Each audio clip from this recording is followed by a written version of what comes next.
It's Monday on Your View. Welcome to the show. I am Morayo Afolabi Brown. As always, I have the ladies with me. Alaja Nima Akashat Ziviri / producer / lawyer / presenter.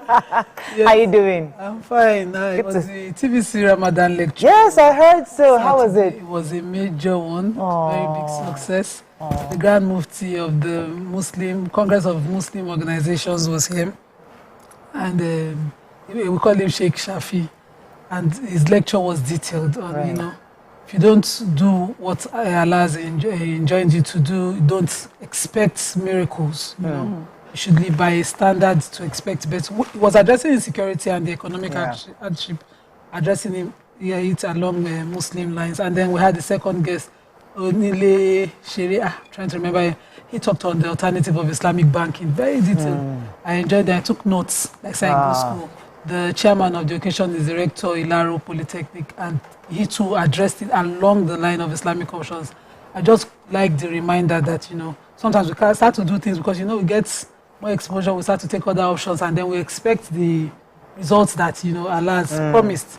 Those who I didn't see it on social media, but I hope because it will be nice for us to... It will be showing on Iftar with him, I'm sure. Okay. And it was, content for TVC news as well. All right. Detailed. Good. I'm happy about that. And I went to the... Amaka. We don't hear you. Amaka Fresh in the building. How you doing? Darling? I'm fine. And congrats to bringing it home, at least. Second place. We're so proud of you. You were intentional with your outfit. I really love that. Thank you very much. So yesterday was Palm Sunday. Yes, amazing. So Easter is almost here. Yes, sir. And went out to brunch. Still found time for self-care, the spa. I'm a spa addict. So. Yes, we can tell. You told us. Yes. So self-care addict. Yeah, self-care addict. So it was a great one. Fantastic. Hello, Mariam. Fine. So Mariah went and she blew everyone's mind, and somehow people attach your look to me. You got a few tags like Mariah will be so happy. You don't know how happy I truly was about it. So proud of Mariah, loving everything that you're doing. Taking yourself out of your comfort zone. Yes. See how you're glowing. So congratulations for coming second. Yes, I came second. Yay! I was really excited. Thank you. Also, let me quickly make a shout out to my very, very good friend Humat Baleri. It was her birthday yesterday. I love you, sis. I wish you the very, very best. More blessings, more grace. Always. Love you, sis. Thank you. Me, the bar was fantastic. I mean, Mrs. Ibukwa Washika pulled off something really amazing. She brought in guests. I mean, Lamido Sanusi, the emir, former emir was there, and of course, he did not disappoint us. He was there with some serious bombshells. And he was really, just to show how prepared he was. And I mean, there's so many.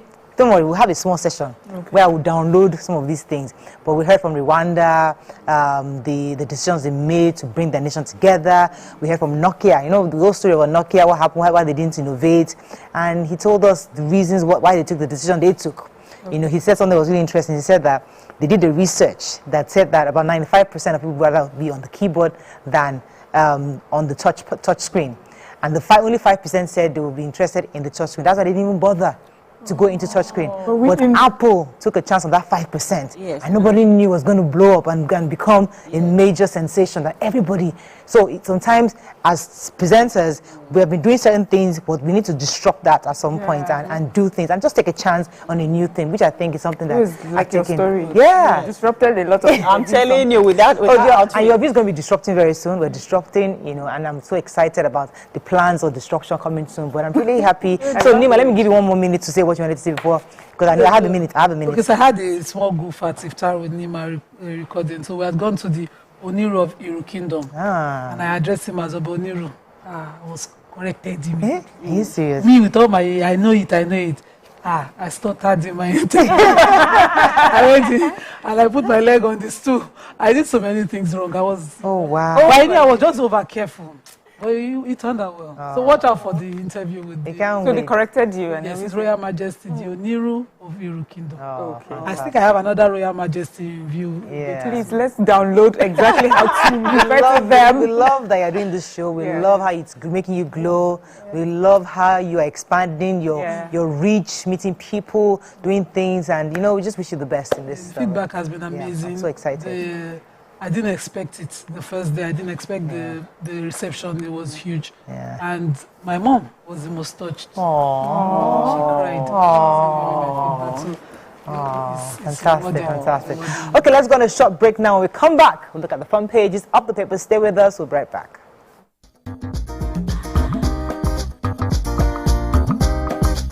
Stay tuned. Your View will be right back.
Thanks for staying with us. We're going to start with the nation. Tinubu pledges safer schools after rescue of Kaduna pupils. Obi leadership tussle deepens as LP crisis. FAC revenue agencies in 1.7 trillion naira shortfall. And FG to revamp 42 youth centers in battle against unemployment. RAMFAC begins review of revenue allocation formula. President Oke's low-key birthday. Dangote votes 15 billion naira for food palliative. NASU and SANU end strike. Who gets Ondo APC governorship tickets? And how to tackle national debt challenge, says experts. Okay, which story? Okay, should I start with the FAC story? Okay. According to the post-mortem subcommittee of the FAC in its March report, there's a shortfall of 1.7 trillion, and they've traced it to three agencies: Nigerian National Petroleum Company Limited, the Nigerian Upstream Petroleum Regulatory Commission, the Federal Inland Revenue Service, and they are supposed to reconcile this. They said the total unresolved amount due to the federal account from the reconciliation meeting held in the revenue generating agencies in March 2024 is about $36 million plus million dollars, or a 1.782 trillion naira. And the NNPC and the Nigerian Upstream Regulatory Commission owe 1.1 trillion of this amount, while the Federal Inland Revenue Service has a deficit of 665.5 billion naira, which is what and they did not specify what caused the shortfall, but there's an ongoing reconciliation effort to get the total amount. I hope that they get all our money. We are following the money. Thank God. Yes, and I have the major headline, which is our president was delighted. He said he expressed delight at the release of kidnapped 17 pupils of Sangha Islamic School in Sokoto and 137 pupils and teachers of Kuriga School in Kaduna. He saluted the National Security Advisor, Madam Nuhu Ribadu, the armed forces and state governments for the successful rescue operations. And then he went ahead to assure Nigerians that his administration is deploying detailed strategies to ensure that our schools remain safe sanctuaries of learning, not less for wanton abductions. And from the military, the defense headquarters in its statement assured or confirmed that the hostages that were rescued were the same ones that were abducted from the school in Kuriga and Chukun local government area. The military, in collaboration with local authorities and government agencies nationwide, conducted a coordinated search and rescue operation to secure the hostages. And then of the hostages, they were told that 76 females and 61 males were released, and then they will be handed over eventually to the Kaduna State government. So this is really good news, you know, that they have been released, and we pray for more success going forward. Although we don't really know the details, I don't know if it's a security thing, we don't really know the details of how they were rescued, if also the kidnappers were also arrested because of the rescue, or was it ransom that was paid? We don't know those details yet. Okay, let me take Ramfa. We have a story. Go ahead, Amaka. Okay, so I have a Sano Nasu end warning 7-day strike. Unions direct members to resume work. Members of the Senior Staff Association of Nigerian Investors and the Non-Academic Staff Union yesterday ended their 7-day warning strike. In a circular to branch chairmen of public investors across the country, Sano President Mohammed Ibrahim directed members of the union and those of NASU to resume work today. The two unions began a 7-day warning strike last Monday, if we can remember, over withheld salaries. Members of the unions in registry, bursary, works, maintenance, security, and student affairs withdrew their services throughout the period of the warning strike. Hostels and university gates were locked, and electricity supply cut off while the strike lasted. Sano and NASU protested the withheld salaries of their members by the federal government. If you remember, all the unions had embarked on an 8-month strike in 2022 to press home some of their demands, right? And the former President Mohamed Buhari administration subsequently invoked no work, no pay. But then with the current administration, last October, Bola Tinubu approved the release of 4 of the 8 months withheld salary. So they are still fighting for this, but it's a good thing that they have decided to call it off and then keep negotiating with the federal government. All right, so the chairman of RAMFAC, that's the Revenue, Mobilization, Allocation and Fiscal Commission, Muhammad Shehu, announced yesterday that they have begun work to review and get a new revenue formula. Now, according to him, says we are working on the new one altogether. The last time it was submitted, nothing happened, but we're doing everything to ensure it comes out soon. According to the report, there's a horizontal and vertical. So the horizontal is revenue that is shared amongst the federal, the state, and local governments. So according to the current law, it's about 52% is given to the federal government, 26.7% given to the state, while the local governments get 20%. And the vertical allocation currently is between the state and the local. So some are advocating that the local governments are the closest to the people. They need more money, so they need to review that formula such that local government gets more money so they can help development across the state. So we'll see how that goes, but they say that before the end of this year, we should have the new proposed revenue allocation formula for the country. Moving on quickly now to The Punch. Kaduna Abductions AFG plans school safety corps as 137 pupils regain freedom. Grieving families' friends demand justice for slain Delta cops. Olubadan, Olakunle's enthronement process begins on Tuesday. Fans mourn as veteran actor Amechi Mwanago dies at 61. FG plans joint cable protection. Disruption lingers in 6 countries. And $7 billion forex, OPS, as organized private sector, threatens to sue banks over rejected applications. Okay, which story? So Amechi Mwanago died yesterday at the age of 61. He's known as the father of Aki and Popo, those two brief actors. And sadly, he died after a protracted illness. He had suffered some form of kidney disease. There had been, appeals for raising funds for his health, but he battled this and died on Sunday. I particularly enjoyed his movies growing up, and I feel the loss. And I also particularly did not like that he had to suffer such health issues. I wish that there was a package that could have given him more dignity as other actors who died in this manner. I'm hoping the Actors Guild will have an arrangement. You know, we keep having these conversations after one actor dies of a protracted illness over and over. I'm hoping that they'll finally put it in together and have a package for them. Let's go on a short break now. When we come back, we continue with our review. Stay with us. We'll be right back.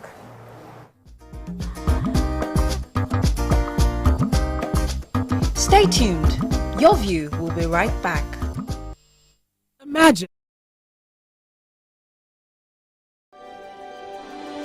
TVC Communications, Nigeria's leading independent broadcast company, has been officially designated as a great place to work. Over the past 3 years, we have transformed our workplace into one which is respectful, caring, rewarding, and provides great benefits to all our 500 employees. We thank our team for giving us the chance to show that partnership between employer and employee really works. TVC Communications, officially designated as a great place to work, and now the only broadcasting and media company not just in Nigeria but throughout continental Africa to be fully certified. TVC Communications, a great Nigerian company, a great Nigerian place to work. Welcome to Pure Entertainment. What would you like to order from our menu today? We have the regular.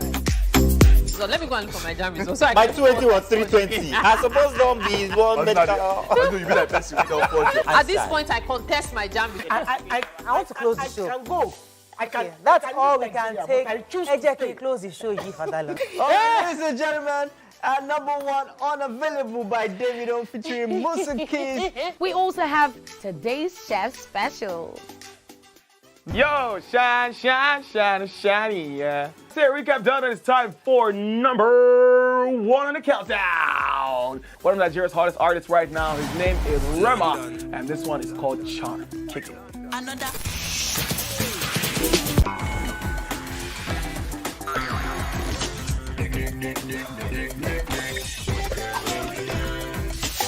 For dessert and a bit of nightcap, we have the nighttime and online specials. I want to start the gym, yeah? But do you know one thing that's actually keeping me back? You should start the gym to get fat. Cricket. She says she does pole dancing to empower women. What's the difference? There's a difference. Yeah, That's what I'm saying. So pole dancer, you're already almost naked. You're already almost naked. No, the empowerment for me. Sex can make a relationship better. No. Sex can never be overrated. It is needed. Especially when it's good sex too. Almost every guy has been with somebody's girlfriend. But they are for all of us now. That's why you're still single. I would not agree or disagree with that because I don't want to get into trouble. I have a home to go to. Your next question. Oh, you ready to fail? Who is the better? You see some spoils. That woman. Damn! Yeah, today we'll go here. Hey! Let's get talking. I'm sure we've been able to satisfy your cravings, yeah? Stay good. TVC Entertainment for Pure Entertainment.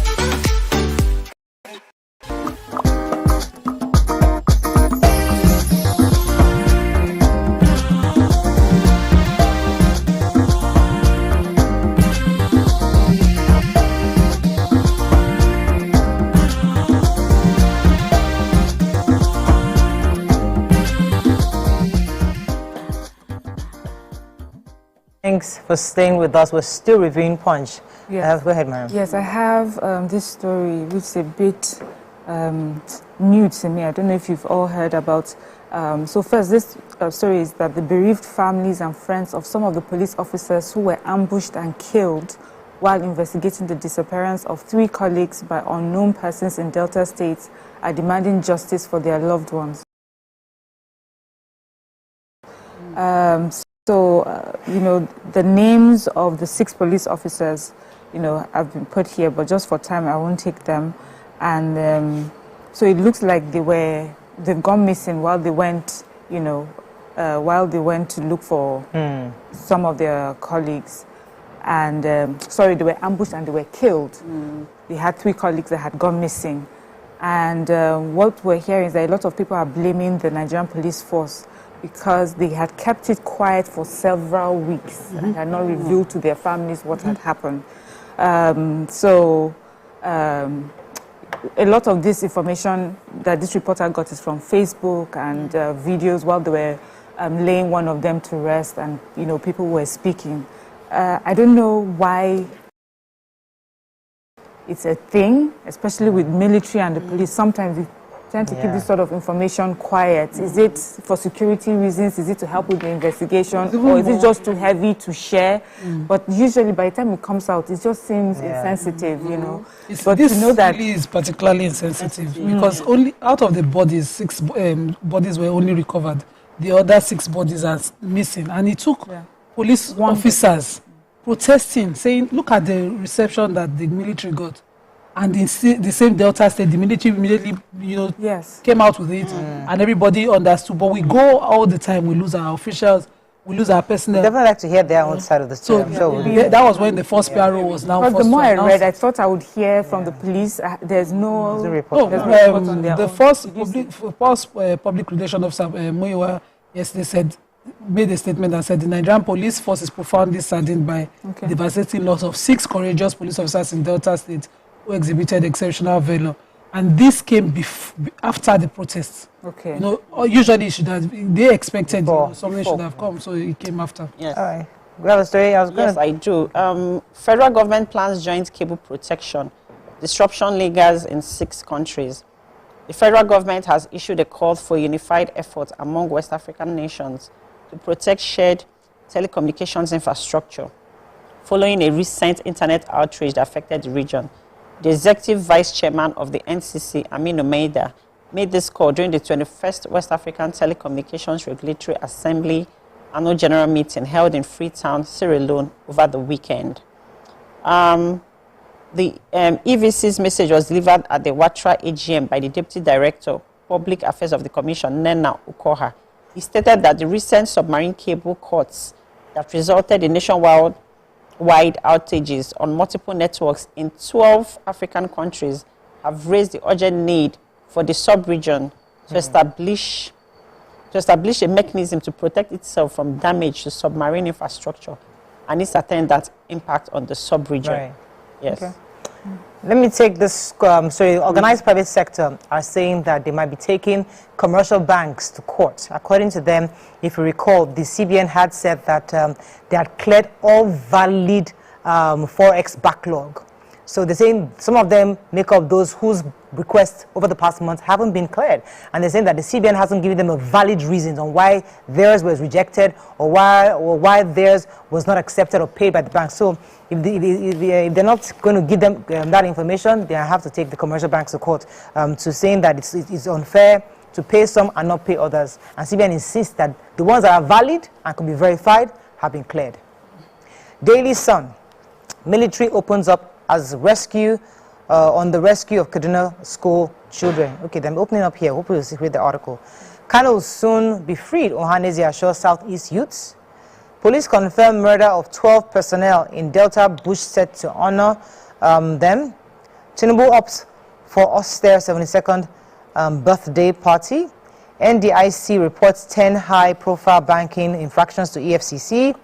Christians mark Palm Sunday with procession, fanfare, and rekindle faith. Okay, which story? Yes, I have our president, in deference to the challenging times, has warned or is asking that he's saying that he will not be hosting any birthday event. His birthday, as we know, is March 22nd, this year, and he'll be turning 72. That's Friday. He has warned that he will not host any birthday event, and he does not want any of his associates and numerous well-wishers across the country to organize any celebratory event on his behalf or in his name. He's also gone further to say that anyone who, amongst his associates and well-wishers across the country that want to put out like advertorials on the newspapers, radio and television should not do so, please, but use that money to donate to charity. For me, and this hits very strongly in my heart, like this is beautiful. He says that for him, given the present mood of the nation, the recent killings of officers and men of our army and police in Delta, and then the recent spate of security breaches by criminal elements in different parts of Nigeria, there should be no form of birthday event. He says also that he wants to use the opportunity of his birthday to reflect and rededicate himself to the task of building a more stable, secure, viral, prosperous, and united Nigeria. I hope that his associates and well-wishers, respect his wishes, and it's such a good culture to have where for people who can afford it, instead of using these monies for advertorials like this, use it for charity. And if you can build this as a culture at the state level, amongst friends. Imagine all the good that can come from it. So I think this is such a interestingly, thing. I think his wife was had a birthday party a couple of years ago, and she said the same thing, that don't give me gifts. Some of us overzealous Nigerians like us still carried something to the gate. Security man said, she said, you know what's good for you. Take it back to your house. They instructed us, don't drop anything here. So I guess it's a good one. I love it as a culture if you can have that. Go ahead, Kano will soon be freed. Ohaneze assures Southeast youths. The President General Ohaneze Ndibo worldwide, Chief Emmanuel Wanyanwo, has appealed to Nigerian youths to avoid killing, violence, and wanton destruction of properties across the country over the continued detention of Mazi Nnamdi Kanu, assuring that he will soon be released. Iwanyanwu, in a statement through his media aide, Ben Uswagu, noted that the appeal followed the failure of the Federal High Court, Abuja, to grant Kanu bail last Tuesday. He observed that millions of Nigerians and youths in the country and in diaspora expected that Kanu would be granted bail, having spent over 3 to 4 years in detention. I wish to appeal to all Nigerian youths to exercise some patience and avoid any acts that would lead to destruction of life and property. Like we know, with the whole sit-at-home thing going on, like this is Monday in the East, the Southeast, they are losing a lot of revenue by this whole thing. I just hope that at some point we reach a resolution as a country, as a nation, that we can move forward and move past this somehow. Yeah, we have to. Okay, any story there?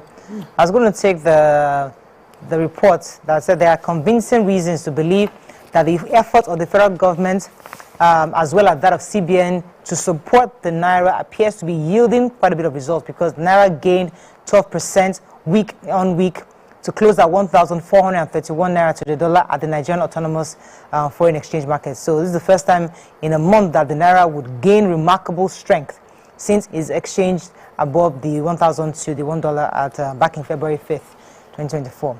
The points: panic over imminent cabinet reshuffle. Nigeria needs $15 billion investment in 3 years to upscale gas infrastructure projects, is Mela Kyari. Couple agonizes as neighbor shaves hubby's head with a knife. Soak wife with hot water mixed with pepper. Oh, wow. What's going on? You have that story? Yeah, I have a... Which one do you have? I have the pregnant woman that kidnapped herself and asked for ransom. Oh, yeah. Her husband for ransom, 2 million naira. This was in Abuja. They said that she had, of course, gone missing. The husband was looking for her, and he was reached out. They said, pay 2 million into the woman's account. Don't laugh. He put 2 million in the account, and she came home. She was rescued, right?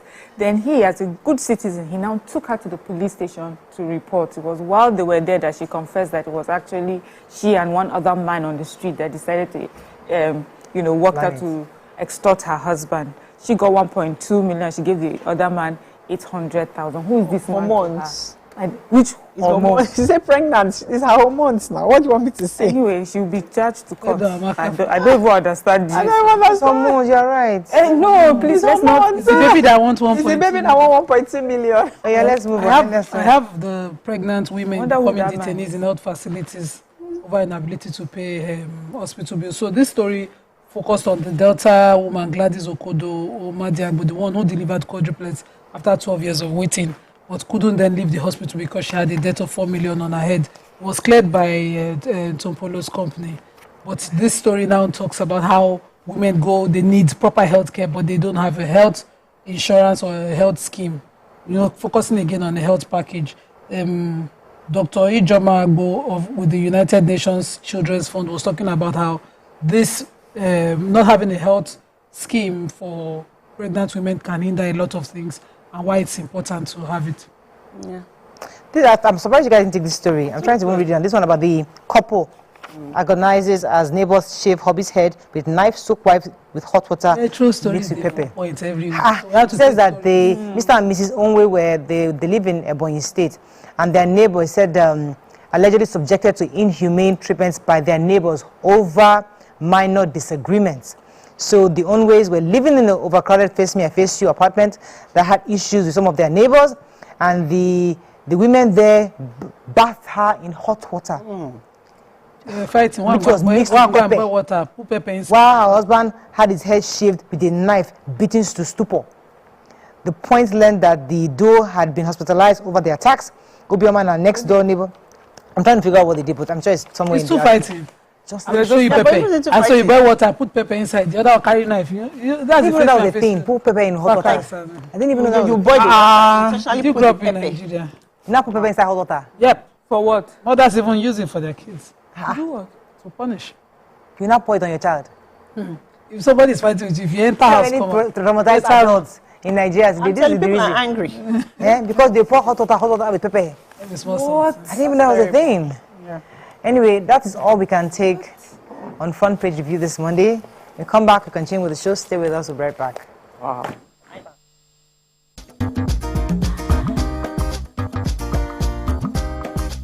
Stay tuned.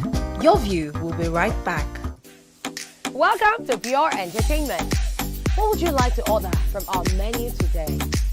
We have the regular. So let me go and look for my jammies. So My 20 was 320. I suppose don't be one At this point, I contest my jammies. I want to close the show. I can go. I can. That's I can all leave we can Nigeria, take. but I choose to Ejek, stay. you close the show, G for that long. Ladies and gentlemen, at number 1, Unavailable by Davido featuring Musa Keys. We also have today's chef special. Yo, shine, shine, shine, shiny, yeah. Say recap done, and it's time for number 1 on the countdown. One of Nigeria's hottest artists right now, his name is Rema, and this one is called Charm. Kick it. Another.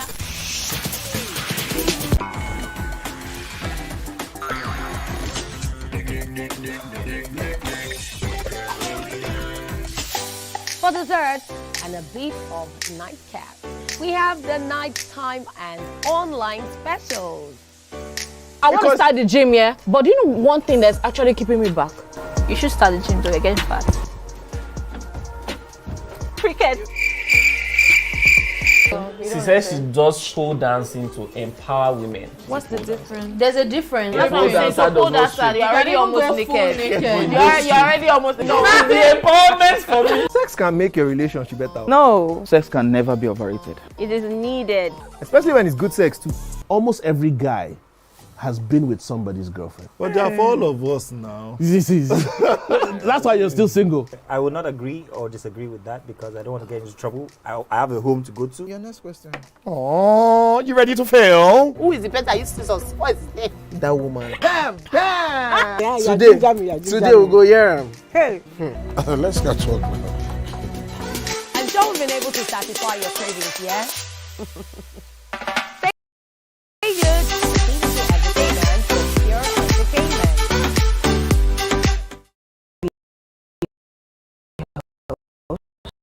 I can tell you that being the biggest reality produce. Hi. Oh, yeah. As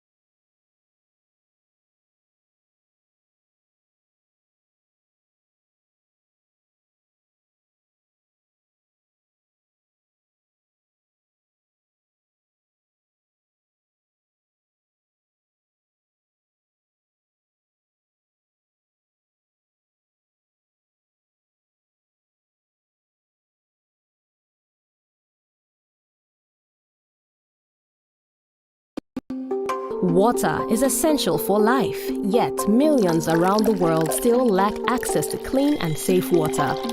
World Water Day serves as a reminder for the importance of water conservation, access, and sustainability.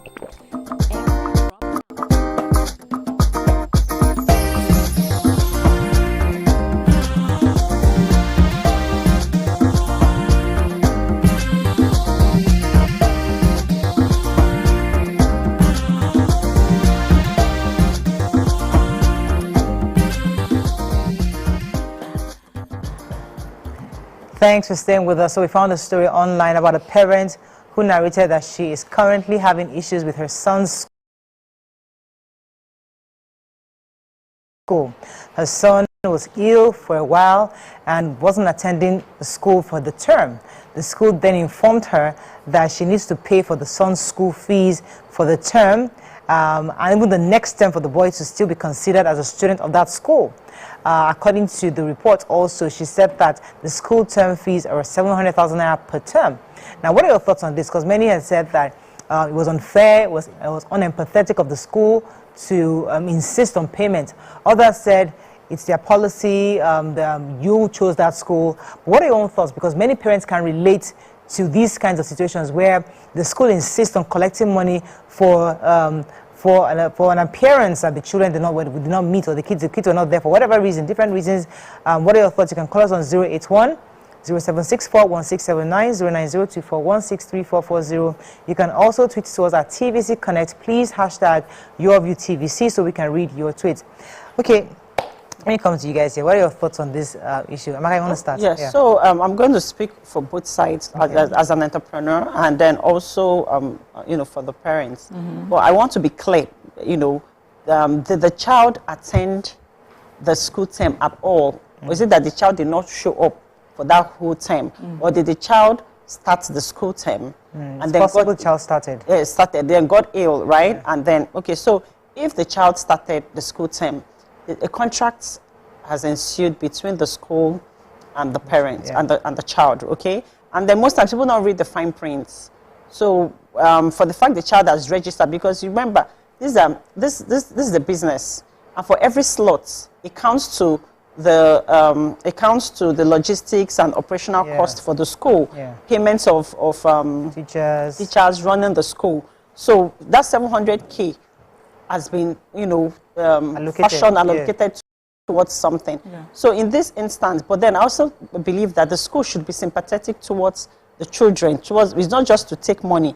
There should be a symbiotic relationship. And in this instance, I expect the parents and the school to reach a sort of agreement, okay, to say, okay, let's negotiate this. Okay, maybe pay this amount of money or don't pay this. And there should be, you know, Yeah, so for me as well, I sort of see both sides. I see both sides because a school is a business. And so, you know, for every child that is in school, every child in school, they have to be accounted for. And, you know, it's from the fees that they use to pay teachers, take care of infrastructure, you know. So if you have taken up a space in the school, you have to pay. Now insisting that the boy who hasn't been in school for a whole term, hopefully the school and the parents have had like a communication where they're able to, first of all, of course, the school will notice that the child hasn't been in school for a while. Some parents are able to go to the school and say, my child has been ill for a long time, and cannot, you know, and give a medical report. Or the school even reaches out, we haven't seen this child in a while, you know, what's happening? So they are aware, so in this case, I believe that they are aware of the situation and that there is an illness. So that child is out of school, not because the family had to travel, because that happens, you know, but this child is not feeling well. And if a parent comes to school to say, you know what, because the child hasn't been in school and it will be too much, it will be a burden for us, especially it will mean that we're putting money towards this child's illness. I feel that a school can come to an understanding, even if it's like a half payment. Even if it's a payment that can be spread across time, and say, okay, this particular payment for the term, for that term that he wasn't here, please can we spread the payment? Because for that slot that he takes, money had to be put, you know, to pay for other things. You know, so for me here, it's a communication problem. But if all this communication happens and the school is still insisting that that the parents pay the full amount, then just take your child out. Because for me, it's much more than, you know, about money, about the academics. It's also about, especially when you're dealing with children, especially also when you're dealing with a child that is in hospital, it shows a lack of empathy for me here. Okay, let me come to you, Nima. What are your thoughts on this? Okay, so I believe that the facts were clear from the get-go. I believe that the child never attended school, but, you know, had enlisted. So for me, it was a case of a child who had done first term but couldn't do second term. And also there's third term because we pay per term. So that's it. And the school had made plans for each term. But now a child did not attend school for being sick. And you want to wear your capitalist cap and think of where's your money. What about the parents? You know, I believe that the school had their facts very clear. And I know that they knew for a fact that the child was sick. So the parents would obviously be running a cost. What if the child died? Or what if the child lost the parents?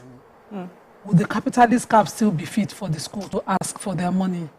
You know, I think they were very, very insensitive. So in my kids' school, we have a funding. We call it the Orphans Fund. So if a child loses their parents in school, we ensure they finish school. All that parents must ensure. So there's a post, they will notify on the WhatsApp group and we'll put funds together towards the fees of that child. If the child is in the final class, it's easier. If the child is in the beginner's class, the school then has to structure another kind of scholarship for that child. Then, of course, it's an Islamic school, so we do an Islamic kind of thing. And if a child is sick in school and couldn't attend a full term of school, the school just automatically transfer what was paid to when the child is in attendance. Nice. So I know, the way I read this story, I just felt, what kind of school is this? Is this one a club or a school? Where you pay clinical fees, membership fees. This is a school. Humans attend it. You know, a parent cannot reach out to you and say, my child, even if the child attended school first week, and then something happened. Because we had an incident in our school where 2 kids had gotten off the bus system and the parents used to drop them. After a while, they got relaxed and they put the kids on. One of the kids almost lost his limbs. He spent months on end at the Navy Town Hospital.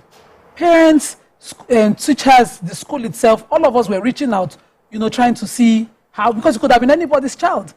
You know, and when you wear your capitalist cap all the time in business and saying is my profit, how dare you write such an insensitive letter? Saying to the child, you stand to the parent that your child stands this position of forfeiting his school, his admission. You know, and saying pay for the next sem ahead. Totally insensitive. My question now is it about the fact that the child was ill, or could it have been done for other reasons? So, for example, I mean, so for your own example, should it be considered because of the circumstances we're discussing? Because I had an experience where my daughter, my husband, because my daughter was in a final year, and he felt that she needed some rigor in studying for her exams. So he had paid for the term.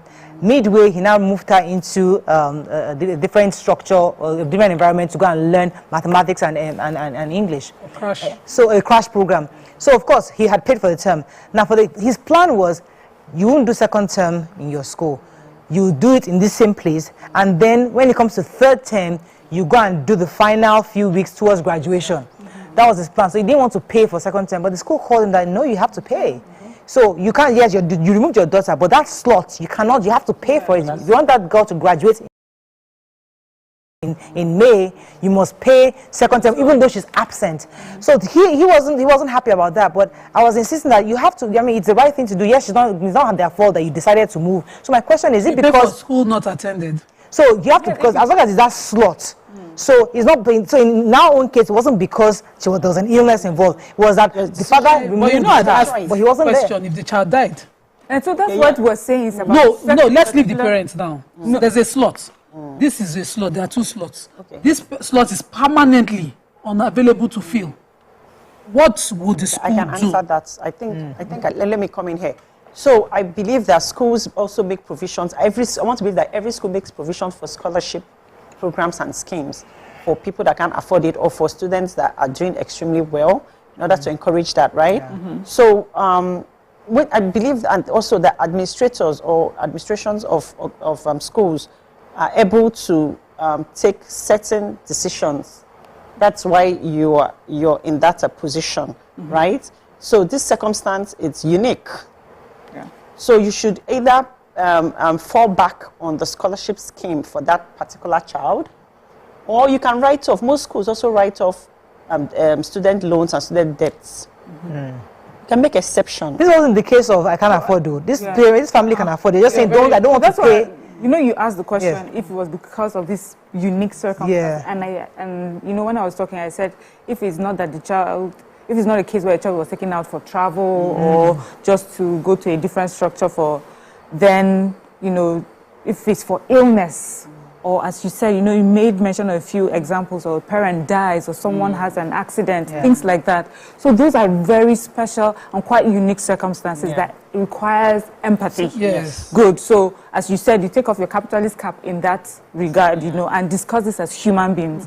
But if it's about, I cannot come because I want to take a term off with my family and my children are traveling, I cannot come because I want to keep this slot on hold so that my child goes to another establishment, learns something, and comes. You pay for the slot, because it's a business. I had that experience. So my kids and the school, we had this transportation issue that was becoming a risk. Tank farms were blocking because they are on the Mara Road.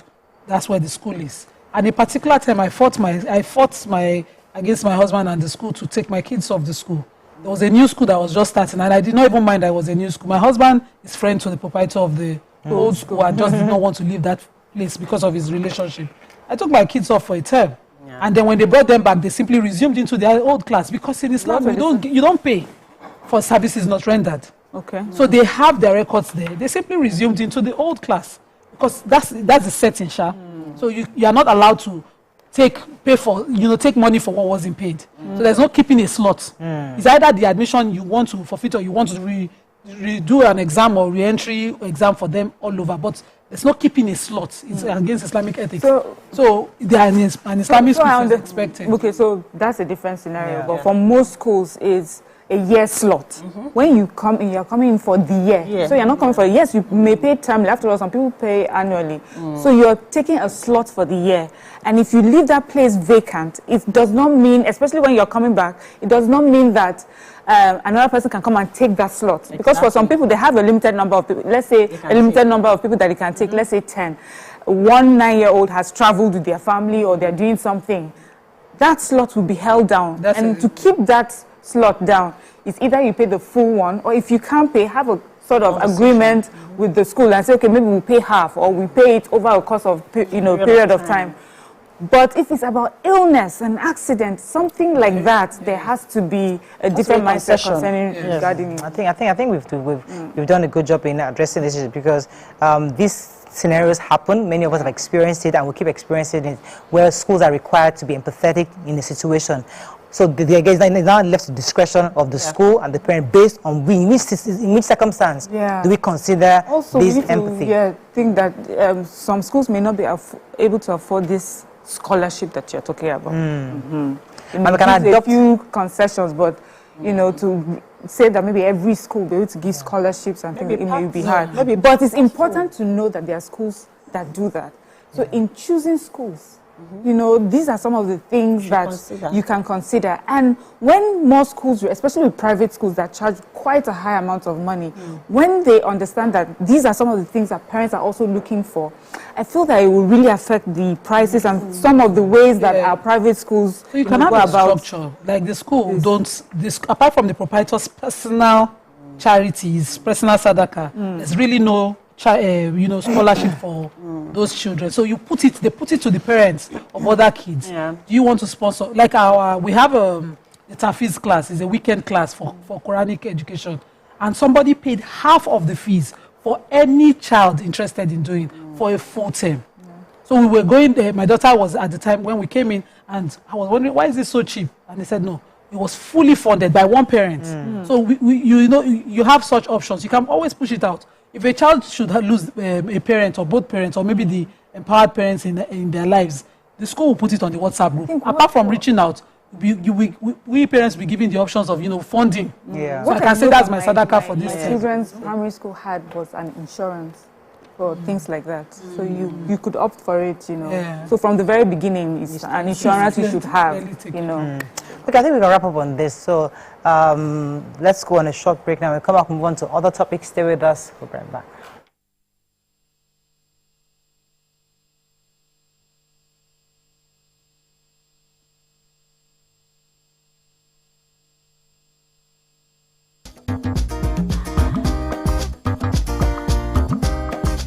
Stay tuned. Your View will be right back.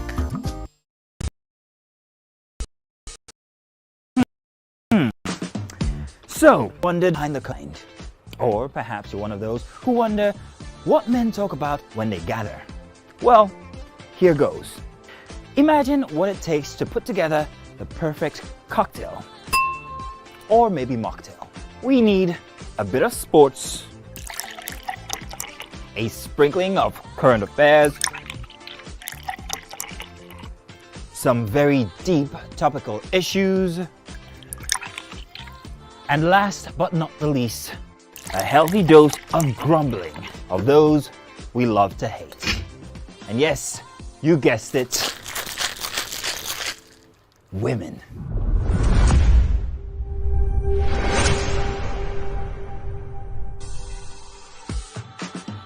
So, if you catch the drift, then you're onto something. We will provide you with the right insights into most of your curiosities, right here within this beautiful cocktail we call the Black Table.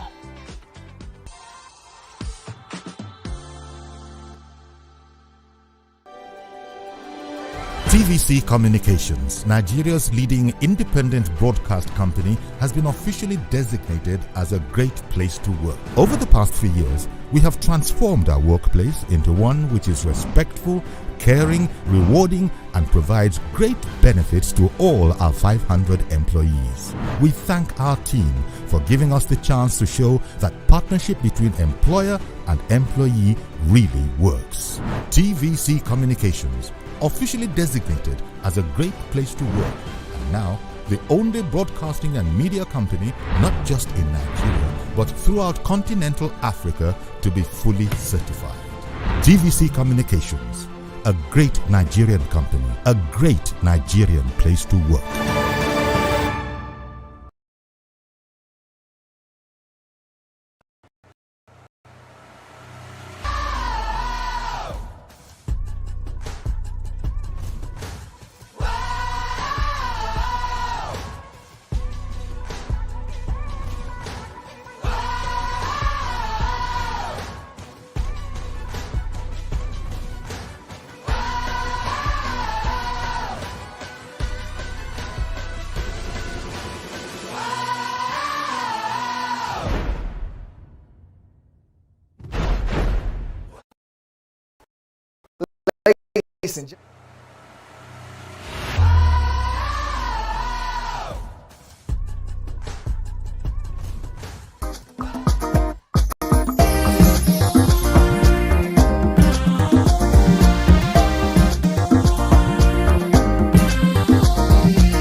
Thanks for staying with us. So there was a report about the agony of many aging parents of JAPA Nigerians and what they're faced with, especially at the absence of their loved ones, despite the joy that comes with having children abroad, enjoying better academic and economic lives. Experts say that aged parents left behind often face the dire aftermath of their children's long absence. We've seen reports, various reports of parents saying that they're unable to travel to see their loved ones. Some can, others aren't able to. So they're left to deal with helps, they're left to deal with family members they're not very familiar with. They're left to have struggles on their own. Even children are even buying groceries for their family all the way from Canada, just to make sure that things are okay. But it's never like when your daughter comes home with bags, bringing things for you. So lots of parents are being lamenting on the absence of their loved ones. What are your thoughts on this? How do we bridge that gap that is widening every single day? You can call us on 081-0764-1679, 090-241-63440. You can also tweet to us at TVC Connect. Please hashtag YourViewTVC so we can read your tweets. So lots of JAPA parents, are lamenting. Especially those who can't afford to be traveling. Others, they few younger ones they've been going abroad back and forth. But there's some really old ones that everything they had, they sold to support their child to leave.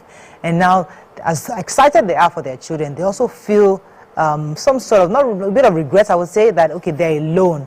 So what are your thoughts on this? Mariam, want to start? Yes. So this is a reality. That's why, you know, when we talk about this JAPA, sometimes it's not about, oh, we don't want Nigerians to travel. It's because we are also asking if people understand the costs. It comes at a great cost.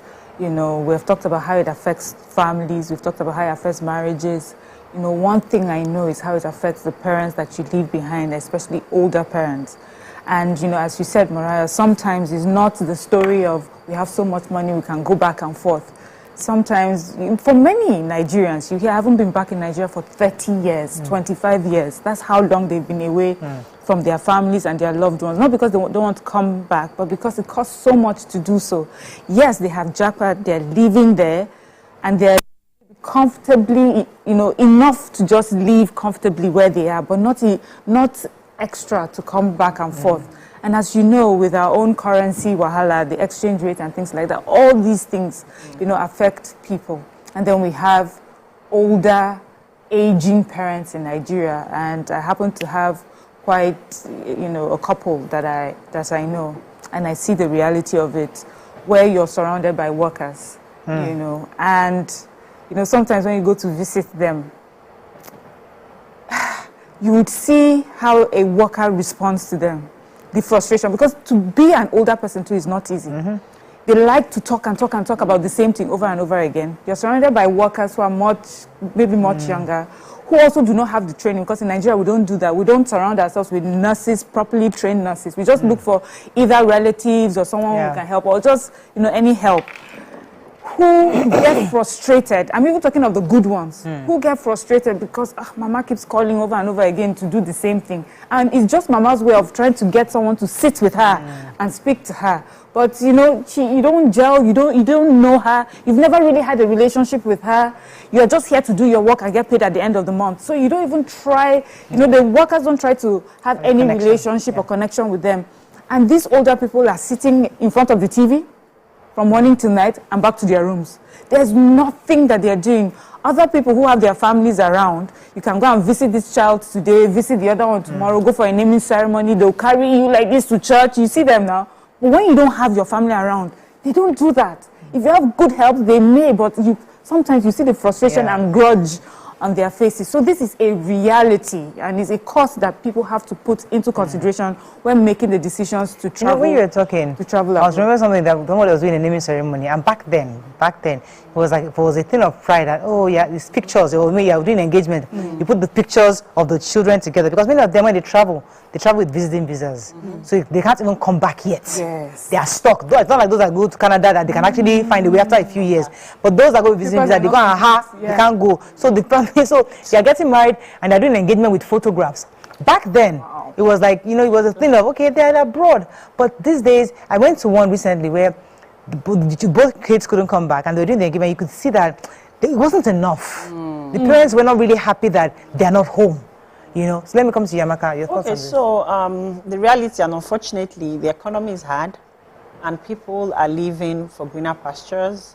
Because they feel that they need to also better themselves, make that money to take care of the aging parents. Because if they don't have the funds, then how do they provide? How do they take care? How do they provide for you in every way possible? But I think Nigerian. This is 2024. I think we need to come up with better and new strategies on how to deal with these situations. And you know, when people are getting old, or when people are old, right, they start losing friends. Okay? They're not able to travel as much to visit their friends. Most times, I might be living in Lagos, my very close friend might be in Abuja, another one might be in Asaba, okay? So how do we bridge this gap to enable aging parents still communicate, still have a life? Because it's only in Nigeria that people, after a certain age, it just seems like your life zeroes out. It's done. So I think maybe like the way they open up schools now, I think people should, this is a new business idea, people should start opening up old people's homes where you don't need to leave your parents there permanently. So your parents have the liberty to check in and check out like a hotel. Okay? So maybe if you're traveling, or maybe during Easter time or during celebratory periods where you as a child, you're not going to be around, you can check your parents into the home where they can meet and celebrate with other aged people. They can play games, they can go on walks, they can plan trips.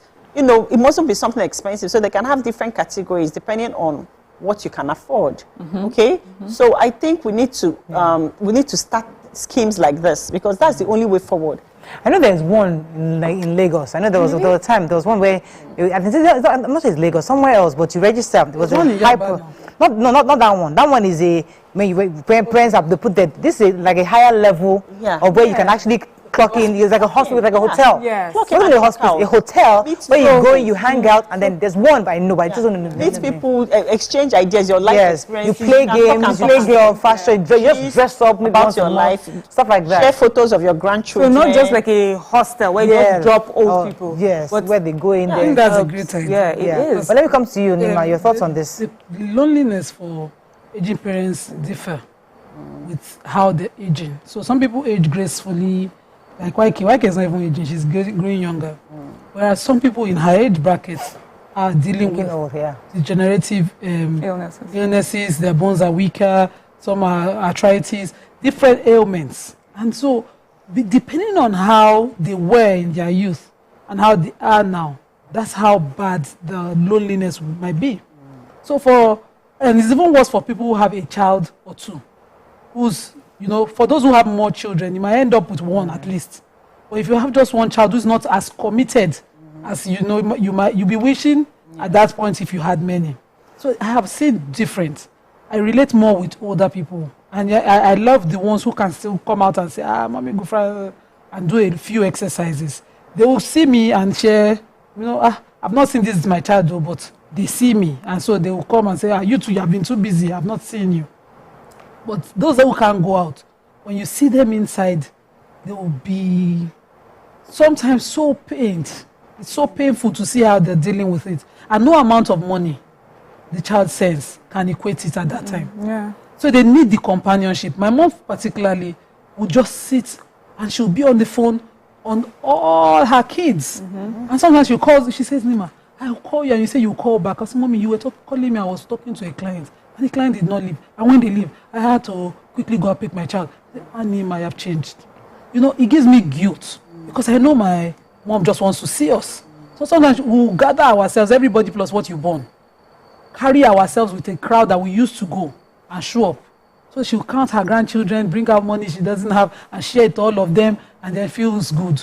It gives her something to, you know, package. So we'd plan it at least once in 2 months to show up like that, wherever she is. Bring your child, bring your children, you know, and gather around her. So she will now be able to have some stories that the other day she will keep repeating that story to the next visit.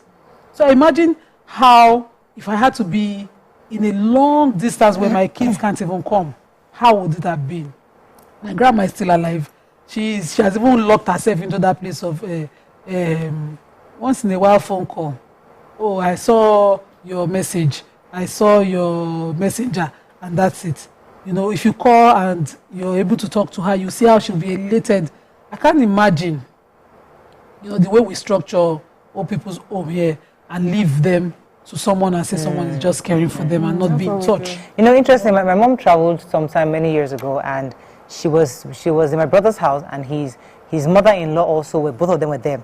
So the both of them checked themselves into this old people's home. I think it was in Boston or somewhere, I'm not sure. And they were there for the weekend. My mother came home with so many stories that they danced, they did bingo, they also made games, and she learned so many things. So it's a good way to help their psyche. But my question is, how do we help those who have jackpot to help? Because I know there's FaceTime, there's for all there's a video calls that you can do. They can see their grandchildren. So should parents, aged parents, accept today's reality that you will not be there? I mean, so this one that they are moping around and they're saying they're not there, it's not like the same thing. You simply have to accept the virtual relationship. That should be enough going forward. No, they accept it. For most of them, they accept it. After all, you know, some of them were part of, you know, contributing to have their children live there. And they're happy to hear he has a job, he is married, the children are there, they see the pictures, they see the videos, they're happy. But also does not take away their own reality of being lonely, wishing you were here. Do you know I fell in the bathroom today before anyone could come and pick me up? It was how many hours? Do you understand?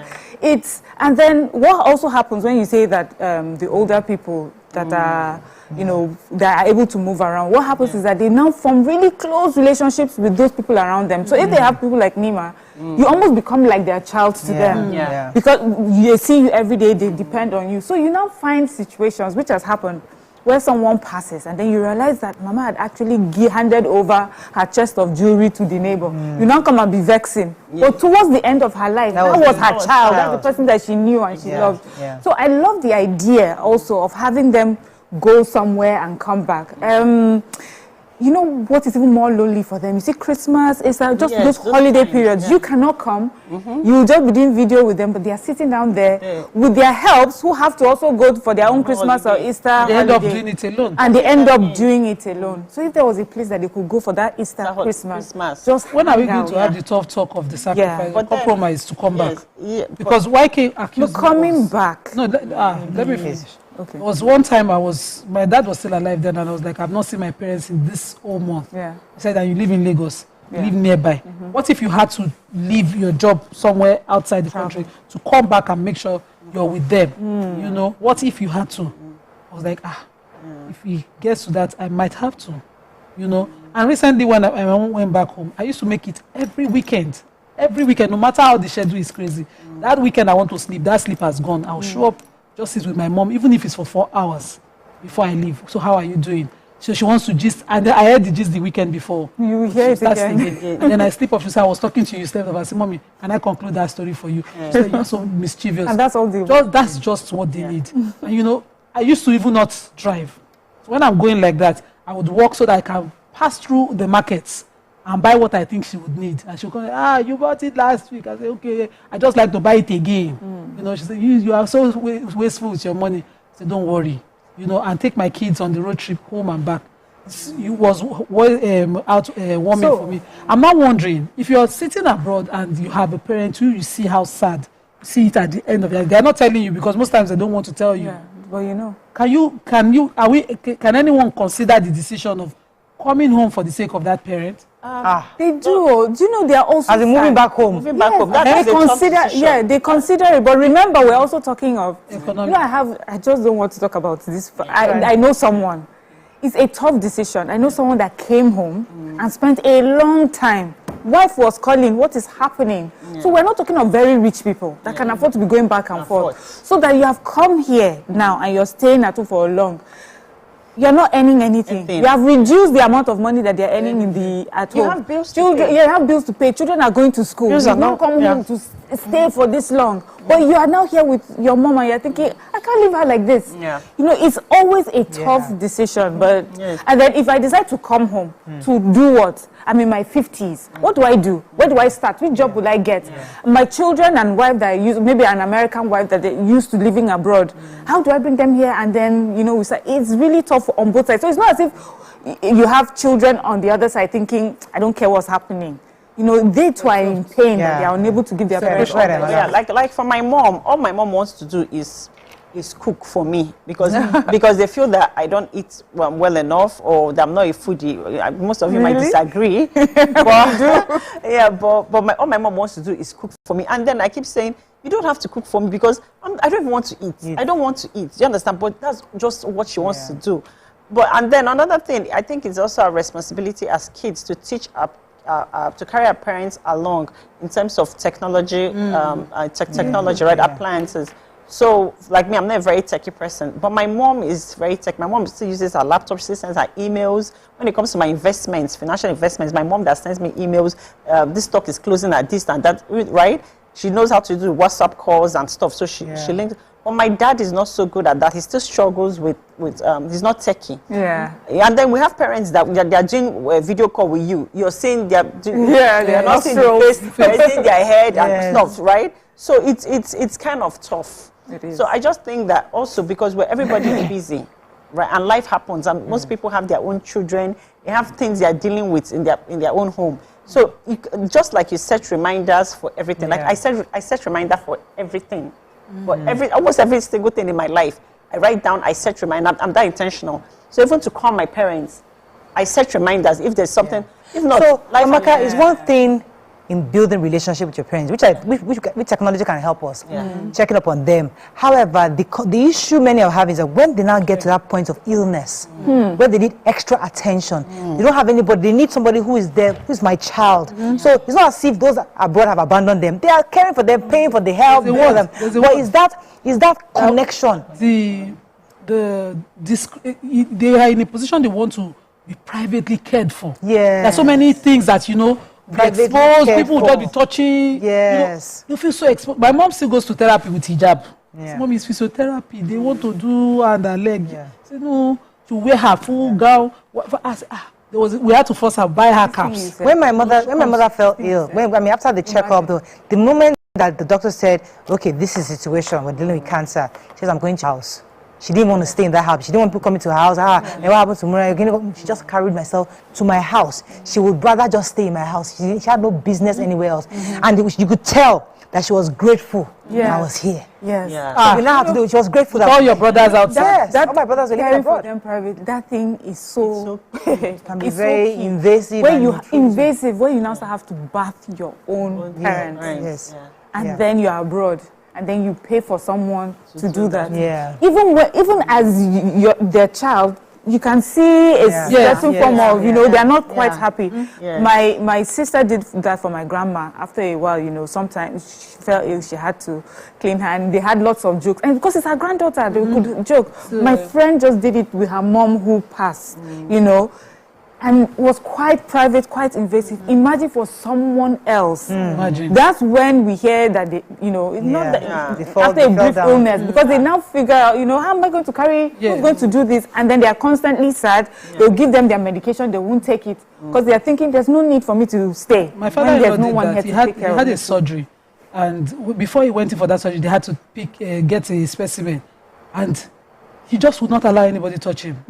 My husband had to take time off work, and so when he went into stroke and went into coma the next time, my husband stayed off work for as long as he lived and took care of him personally, as in nobody else was allowed to touch, clean near him or anything, because he understood the kind of man he had. He knew that he would go straight to his dignity and he would enter depression that somebody else would touch him. RMD, the actor, shared something once on his post, and he was thankful to his sisters, that his parents, when they were aging, that all of you cannot be available, that he was busy, but sending money is not caring for people. The person who is on ground, that's the person that is doing the work, the person who knows hospital appointments. I am so inept at these things. My elder sister knows all the hospital appointments. In fact, she keeps the card. Tuesdays, I say, should I send Uber? She's like, okay. And in my mind, I'm taking care of my mother. The person who knows the bottle of pills is empty. It's the person doing the work. And that's the huge work itself. I can only imagine if there was nobody. Because I have siblings. If I was an only child, I might have to leave whatever I'm doing. So I remember my mother. When my father was very ill, and I was, there caring for him, feeding him, bathing and cleaning for him, and I'll be grumbling. And she said, listen, just keep doing it. Keep doing it. He's blessing you. And when he now finally passed on, and everybody started coming, siblings, they were coming and rolling on the floor, I felt like, I wasn't crying. I was just like, she said, don't worry, the one that you've done, you've already done it. Nobody can take it from you. Just relax. Don't all the drama, watch the drama, enjoy the drama.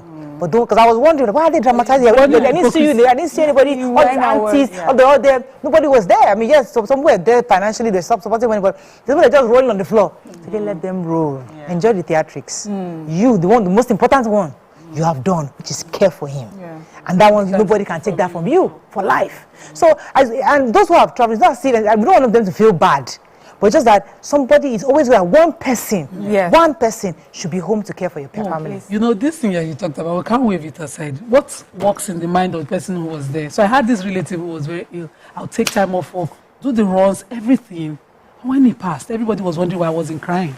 I was just looking like this. They thought, why are you not sad? And then I saw one relative just showed up, cried. Oh, it was my life. It was my everything. That's why you come in, and you cannot even empathize with her. I was like, who will not empathize with me? What the work I did?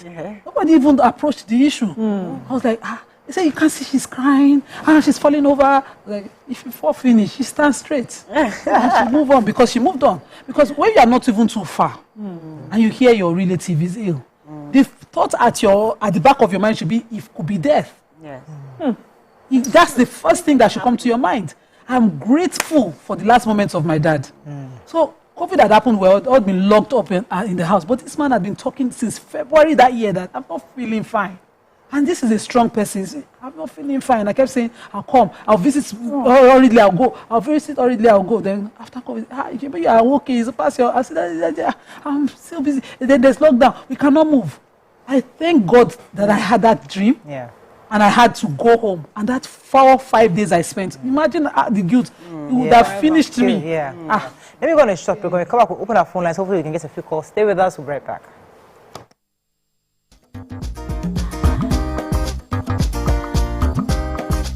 Stay tuned.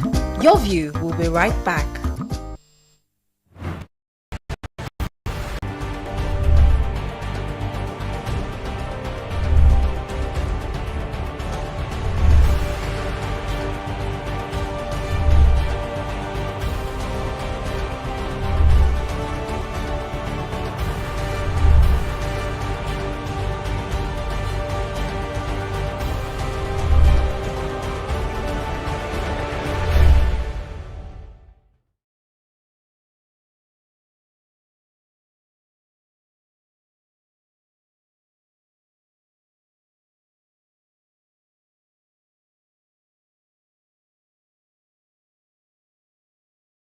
Ladies and gentlemen, we have Made Kuti in the building. It's still 7 of 7, and we've been doing a whole lot of protesting. The only thing that remains is just to carry placard. It's about 5 of 7, to be honest, because ask your question. I have so much to speak about once we finish. We will not give you the time because it's 7 of 7. I will make the time now. He said he will not ask questions about science. No. Neuroplasticity. And based on, he asked a question that was subjective about high life, and he did not finalize his answer about a Kuti question where there are only 3 of us. Editor, scratch this part out. That could have possibly composed the music. Editor, scratch this part out. Stupidity is an act of ignorance. Hey God, Made. Was composed by which Kuti? Femi Kuti. Is that your father?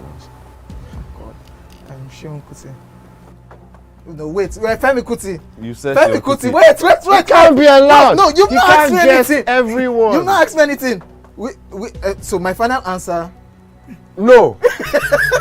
All I have to say is this show is really about drinking. Yeah, that's the whole idea. The questions don't matter. That's the whole Justice idea. is out the window. We throw caution to we the have wind no right morals here. On the 7 of 7. Welcome to Pure Entertainment. What would you like to order from our menu today? We have the regulars. So let me go and look for my jam results. My 20 was 320. I suppose don't be one medical. At this point, I contest my jam results. I want to close the show. I can go. I can. That's I all we leave can Nigeria, take. but I choose to Ejeki, stay. close the show, G for that long. Ladies and gentlemen, number 1 unavailable by Davido featuring Musa Keys. We also have today's chef special. Yo, shiny, yeah. Say recap done, and it's time for number 1 on the countdown. One of Nigeria's hottest artists right now, his name is Rema, and this one is called Charm.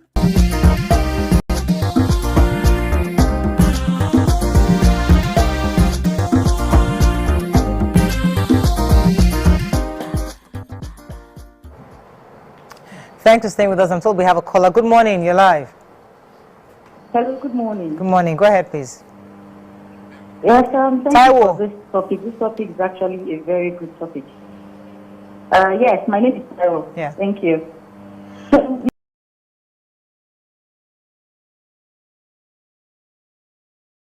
We have this thing that you're talking about is the same thing that just happened with me. It's going to be 1 year that my mom passed. I'm the only one in Nigeria. I'm not the only one in Nigeria, but I am and my brother. My brother is not around because, of course, he's a man. He couldn't even be with her. Throughout last year, she was very sick. She died in my arms, actually. And everybody was calling my twin sister, my elder sister, everyone from US, they could not be around because of this same JAPA issue. But at the end of the day, even during the burial, everybody thought I was the only one that the woman gave birth to. Everybody, Taiwo here, Taiwo there, Taiwo this, Taiwo that, and all that. But I just thank God that I was able to spend those last moments with her. Even while she was passing, we were on video call, with my siblings, seeing how she was passing on in my arms. So really, I feel people should just really think about this thing before they go ahead to do. It's not that I can't travel. It's not that I don't want to. But then, who would have taken care of that woman if I wasn't there? So they should really think about it. That's my contribution. Good morning. Thank you. My family, so in my own family, so my brothers live abroad, but I'm here. So there should be at least one person who can stay and care, because as they're enjoying the relationship, there will be a time they will need your personal care, personal touch. Who's going to stand by your parents? There's talk actually that's been going on about modern times and how we're not deliberate about building relationships with our parents or allowing our children build relationships with their grandparents. In the olden days, it was much easier. We all grew up in the same house or the same community down the road. But they say modern times, that relationship, most children don't really have a relationship with their grandparents. Or, you are with your parents until you go off to boarding school, then you go off to boarding school, then you travel for university, then you leave abroad. So really the times that you spent with your parents is maybe the first 11 or first 12 years. And then your new life takes over. Especially with men, they say you have this affinity more to your wife, to your children. Yes. So that thought of your parents may be needing you, you don't have it because they've always done things for you. Yeah. So you don't remember that there's a time that they would need you. And it does not come naturally to you that I have to go and take care of them. So we need to start working on that relationship with our children and their grandparents, as us as well. We're at a point in our lives where we're busy. You're getting up, you're taking children to school, you're going for work, things like that, and we allow that to take up our time. So I like the way Amaka was saying that she even puts like alarms to. But if you have my mom is my alarm. If you don't call, she keep calling or to pick up. Yes, but it's important, and then important to also put it in our children so that they will learn for when they become older to remember to have that relationship with you and understand that they will need to care for you. Yes, it's like you said. It's super important to do that, but then we also need to, our parents, and then we as children, we need to be intentional about liking our parents, liking our partners, okay?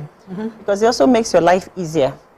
Yeah, because if your parents don't like your partner, then they won't feel comfortable bringing that person to live with them in the home, because men don't like that kind of friction. But then if you're a man, you have to be intentional about making sure that your wife or your mother likes your partner. It makes your life easier. So that because women have the caring tendency. So you find out that if you have a wife that likes your mother, she's going to take particular interest in making sure your mother is okay, making sure that your mom can come stay. Oh, is your mom okay? Let me do this for your mom. Let me take this call. I'll come to you in a second. Let me take this call. Omolara, thanks for calling. You're live. Good morning, ladies. Good morning. Good morning. First time caller. Welcome to the show. Yeah. So I think we need to be intentional about taking care of our parents. I'm a grandmother. I have a mother. And I wonder how I will feel if I say because of greener pastures I abandon my mom. Because I'm now a grandmother and I see the impact, the work a mother is doing for our children, for our grandchildren as well. So if I now abandon my mom or my dad because I'm going for greener pastures without being intentional about their care, once upon a time they were there for us. When we were in their womb, when we were crawling, when we were going to school, all those while of doing school runs and all that to graduated. Now, would I now leave all that? I don't think of paying back my parents because of greener pastures. So I think it's a roundtable discussion for children. If you are 4 or 5, who is going to be available? Oh, we need to go and make money, we need to go and live well. But somebody must sacrifice, or we all must sacrifice to take care of these older people. You know, when they're getting old. Go ahead, Nima. From my experience, what Amaka said is key. But it's also important the parents build that relationship because you should be forward-looking. Yes. The parents cannot be hostile to your partner. They are the ones who need your partner. Exactly. You cannot come and say, she's Yoruba, she's Igbo. I don't like her head upside down. You just might end up with them. Absolutely. Okay? And if that person is not a dignified, caring, naturally respectful human being, that old age will be tougher. Yeah. So because you will come around to need that relationship. Also, what Miriam was talking about is live an intentional life. So my kids, when my daughter turned 9, from 9, she must go to my parents-in-law's house because they were closer to me and help them around with chores. Yeah. She didn't get it initially. When I started, my husband too didn't get it. In fact, when she was 8, all of them didn't get it. I kept saying, your grandparents are aging. Because there was an illness that shook me up from my father-in-law at the time. I was like, what if? So how would these kids know? My son didn't know my dad so much, but you know, he filled it up with his granddad from the father's side. I used to intentionally take them there. And I saw the budding relationship they were having. So he gave him a pet name. They would say, he said, Grandpa, you're so mischievous. You took my car, you know, and I would be afraid. I would be like, let God open. There was a day he said, Grandpa, why are you looking at me like a statue? I was like, let this guy just open, let me disappear because they will say I didn't raise him properly. But I saw that he smiled at the back of it, and he had the car. He actually held on to it so that my son could. And I saw that. And so I made up my mind that no matter how far it was, the kids would go. No matter how tough it was, they would go. After a while, they were going on their own. They would just hold each other's hand and go. It was important because at the time of passing, you want to be able to know how they were, you know, what filled their memories, and be part of it. What you're saying is extremely important. You know, 2 things you said so far. The fact that even parents must be intentional about building a relationship. You like your husband, your son's spouse, you don't like your daughter's husband. Either way, as you are going older, it's time for you to let bygones be bygones and begin to build that relationship because you will need that relationship as you grow. That's number 1. Let it grow. Number 2, that's it. Also, we need to, let me read Lalaja Modina's comment. She said that, I pray the message sinks in and people make changes where need be. Parents too should think twice on their approach and relationship, which was what she said earlier. Relationships and thought process of their growing children in terms of bonding and teaching them empathy beyond money, humanity first. Because we think once we throw money around, it's not about money, it's you being physically there. That with family, with grandchildren, that relationship you said about with grandchildren is extremely important. Children don't know their grandparents. They don't relate to their grandparents, and it's important. These are memories that they need. It's also important your children see you care for your parents. I remember my husband would go to his parents to care for them and leave my kids. I say, no, take your children. Let them understand the circle. So when they say this prayer to that, your child will do the same for you. Not because they pray for you to be ill. They want your child to at least understand the importance of you in their lives as they grow older. So when they marry and fall in love and move on, you don't want your child to think, oh, my parents are in my past and all of that. I'm too busy for them. But if you take them, you know, it builds that circle. It's important. And like for me now, I don't know if it happens to any of you here. I'm very intentional about creating memories with my parents. I try to when I'm with my parents, I record everything. So sometimes it might look like, oh, you're on your phone or I'm being stupid. But when I'm alone or I'm back home, I watch those clips. Makes me smile because I want to have as much as possible of their memories with them. Do you understand? Yes. And then now, as they're getting older too, I'm very intentional about the things that they might like that they used to do for each other that they might not be able to do for each other. Like for Valentine's, I'll make sure I send my mom's stuff. I'll make sure I send my dad's stuff. Like I said, because I want them to be still, because I know who they are, you know, growing up, and I still want them to be so involved in those sweet little things that they want to do, go to the spa and stuff. So they don't miss out on the. I'm just going to short break. When we come back, we continue this conversation and take a few calls. Stay with us. We'll be right back.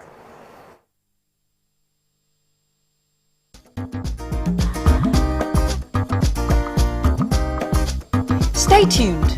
Your View will be right back. This is 7 of 7. My hands tonight on this social experiment called the 7 of 7. It's Owen G. What is the name? Or what was the name? You see, I want to make them better now. Rock Heart. No, of the goats. When they brought it on stage. The name of that goat. Yeah. We should go there. No, that one easy now. I'm just drinking this so that I can ask him my own questions. It's not because of Buga. He didn't get it. You know. Okay. Mention 10 female stand-up comedians in Nigeria. See, just mention their stage name. If you annoy me, you will mention their real names and the year they started. And if you annoy me further, you mention the names of their husbands and the names of their children. Try me now.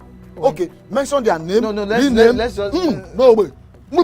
No, don't. No. Name, real name, stage name, husband name, children name. 10 of them. Even the 10. That's a lot. Eh? That's a lot. Did I cut your question for you? Yes. When you were happy now. Buga with your hunchback. That was it. Buga. You are wasting time. We don't have time. See, my brother, before we go on a commercial break, you are stubborn. And I told you since. The fact that you play this your hair does not mean, you understand? See this bad hair you are looking at. It's experience. I've suffered before you. But I try now. When you there during the military era of Abacha and Babangida, you know what happened? I be Gen Z. So that Gen Z, I will remove 4 out of 10. That's like 4 out of 10 they pass exam. Don't drink this thing. Where baby you are on here? Drink out. If I land you.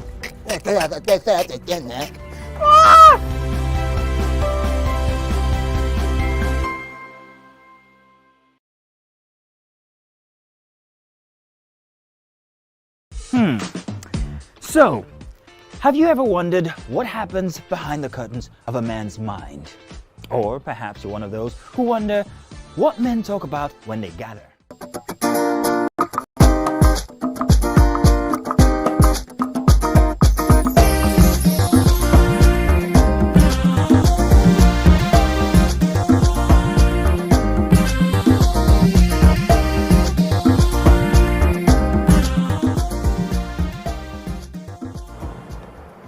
Thanks for staying with us. We're still discussing caring for parents, especially for those who have traveled abroad. But some would argue that it's not only those who travel abroad are having these issues. Yeah. Some are living in Nigeria here, Very, with their parents, and yet they don't care for them. They don't. Yes, they don't pay. They don't go and they don't drive them. My former boss, Mrs. Adefisayo, would go from this Lagos to Ibadan to see her mother. Her mother is 92 years old, was turned 92, and she always talked about her mother, how she's been a math teacher, and she goes and I always wonder how. She's 60 or over 60, and she still makes the extra effort to make sure she sees her mother. So it's like, if she can do it, then who are we? Many of us are so busy working, 40-year-old, you can't go and see your parents all the way in the village. So it's not even about those who live that distance. Even some people that live in the same house, they have the excuse that they're so busy, they can't stop to go to the room, say hello to their parents, because I have to wake up earlier and go to work. And then I come back home, it's too late. But you never, in your scheduling of your day, you never schedule in your parents. There's no time that you have for your parents. They call and call and call, you do not pick up. I'm talking to somebody and you're hearing me. I'm talking to you. You know, so it's important to have that relationship. Some people will say, oh, and he's a man. Being a man does not make it okay.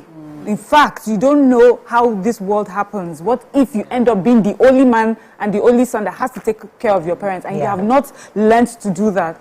But earlier when we were talking about things that we need to do so that our children can learn, I just remember a few months ago, my mom fell. And she called and she was talking to my daughter, and she was like, I wish you were there. If you were there with me, you would have, you know, the way you always hold my hand and tell me where to step, I won't have fallen.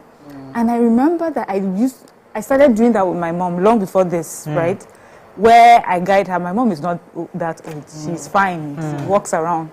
But when I'm with my children, I try to do some things. So but it was quite intentional in my mind, like caring for her. So I didn't realize that when I'm not with my mom, my daughter takes up that role of making sure. So when she said it, I was like, oh, so it really, I didn't say anything to anybody, but she takes up that role.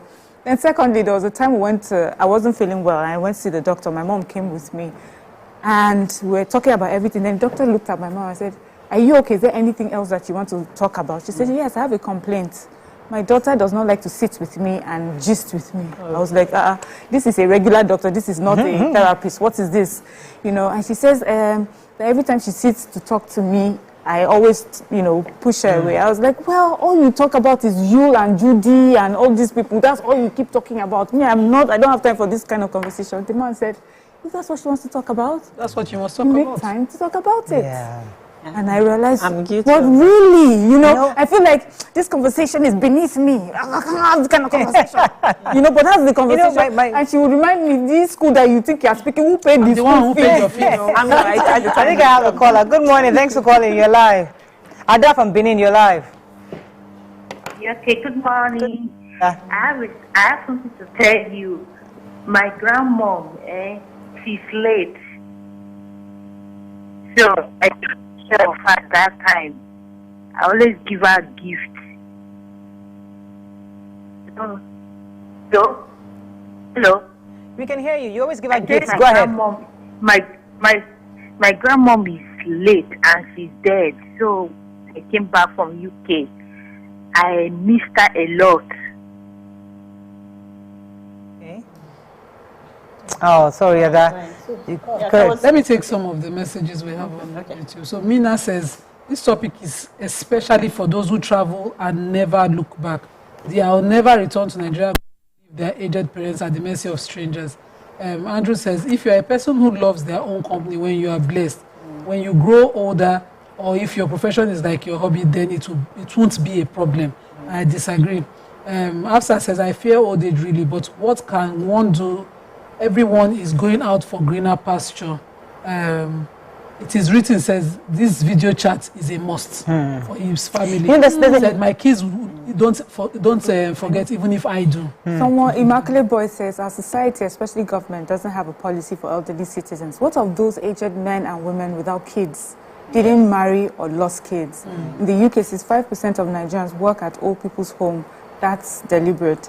And that's the truth. So we're talking we've been talking about people that have children. Yeah. There are people who are not married, never married, no children, no grandchildren. So, go ahead, Maka, you're going to say okay, like I was saying, like, you know, having this conversation, I'm so glad we're having this conversation because I'm also guilty of rushing my mom off the phone, right? Because I just feel like, oh, she just wants to repeat this, repeat that. And then sometimes parents too, they come at you, she comes at me with like trying to make me feel guilty. Instead of, and I'll tell her like, Mommy, when you call me, why don't you have a sweet conversation with me? Why do you come with that, trying to guilt trip me? Like you start up a conversation by saying, oh, so you cannot even call your mother, or you not even know, then you put me on the defense. Then the conversation doesn't go well, and then I want to rush off the phone. So our parents too should also be intentional in being nice to us. Like when you call me, ask me, are you okay? Are you at the office? Can you talk? Then let it be sweet. It works both ways. This conversation happened with my mom, and thank God for me, I was able to send a message because my late mother-in-law would call people, and no matter how long ago you called her, she would never guilt trip you. And my mom used to say that my late mother-in-law used to call her, like she had like a schedule, she would call her. I said she never guilt tripped you. So sometimes you need to recognize now as parents that you have the time. You don't have a lot of things you're doing, so you have the time, you have your phone. Call the children, just realize that they may be busy and things like that. Call them, but don't call with that. The last time, the moment you do that already, defense. And so what happens is that the next call, you are sort of dodging. You now realize, when you see the next call, you now realize, oh my God, I haven't called the last time. What am I going to say? And before you know it, time has passed. So just that's good feedback for the parents. That's good feedback. Just call. Okay, so how do we now treat sensitive parents? So my mom, this experience almost scattered the siblings group. We have a siblings group. So my mom had gone to my sister's house. It's a duplex. So you can be in the upstairs parlor and people downstairs will be chatting, you'll be hearing all the chats. And my mom did not want to be involved in my sister's guests. She has guests.